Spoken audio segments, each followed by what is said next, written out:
Good morning all of you. Corporate Kurukshetra के पहले episode में आपका स्वागत। सृष्टि के आरंभ से ही नेतृत्व का स्वरूप परिस्थितियों के अनुसार बदलता रहा है।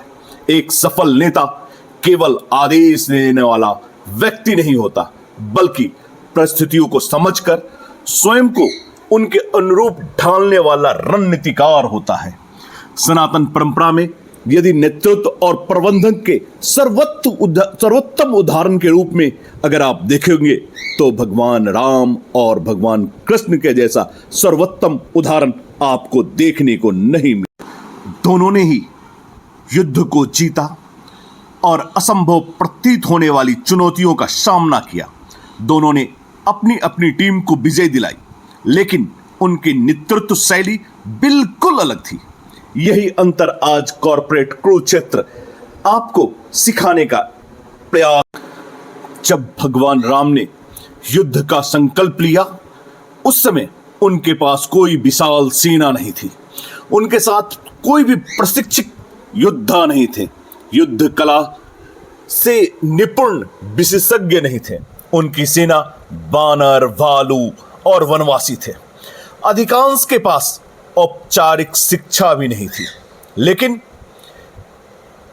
दूसरी तरफ रावण जैसा विशाल पंडित, योग्य प्रशिक्षक और विशाल युद्ध कला से निपुण सेना।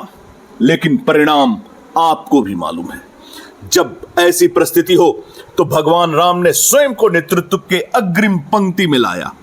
वहां उन्होंने अपने सहयोगियों के साथ चलकर उनके बीच में रहकर उनके विश्वास को जागृत किया और अगली पंक्ति में खड़ा होकर रणनीति बनाया और संघर्ष करते हुए एक विशाल सेना पर विजय प्राप्त किया।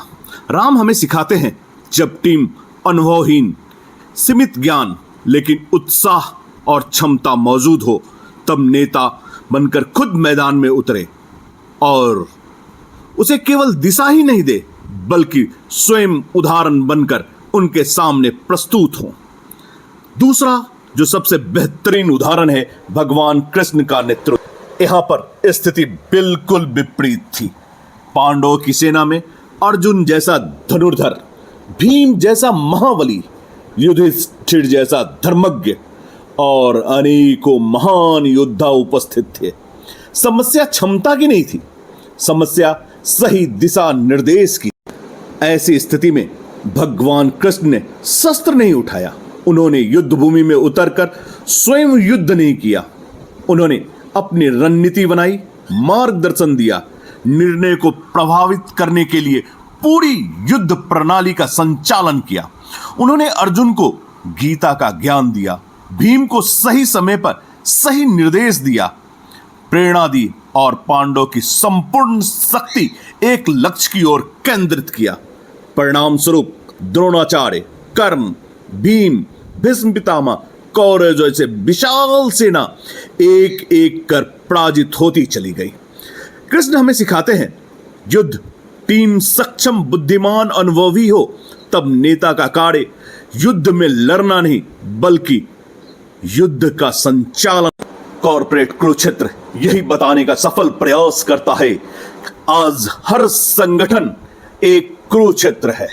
हर दिन एक नया लक्ष्य, नई चुनौती, नया संघर्ष आपके सामने नजर।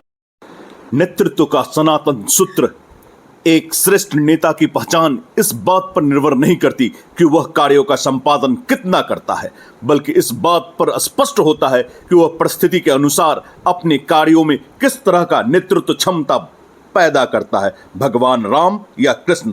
अगले एपिसोड में फिर मिलते हैं।